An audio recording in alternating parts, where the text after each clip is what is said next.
সকালবেলায় দোকান খোলার পর দোকানে ভয়াবহ আগুনে পুড়ে ছাই দুটি দোকান। মাদারিহাটে ভয়াবহ আগুনে পুড়ে ছাই দুটি দোকান। সকালবেলায় মাদারিহাটে ভয়াবহ আগুনে পুড়ে ছাই হয়ে গেল দুটি দোকান।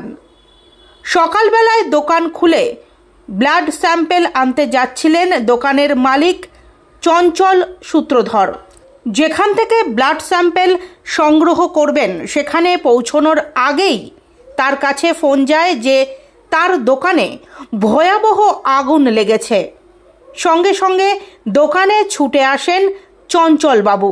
জানা যাচ্ছে মাদারিহাট বিডিও অফিসের উল্টো দিকে ল্যাবরেটরির দোকান রয়েছে চঞ্চল সূত্রধরের।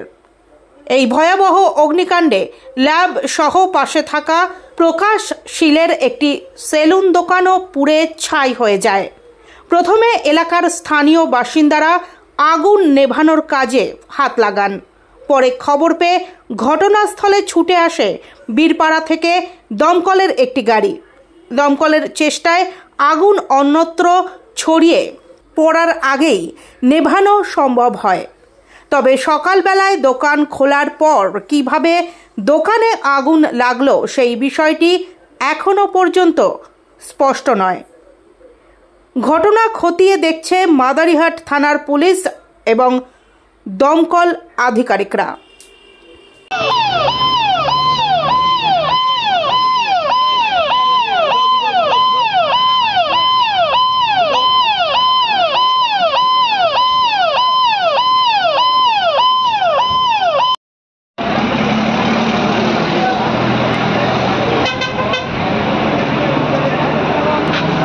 বেশি হয়ে গেল।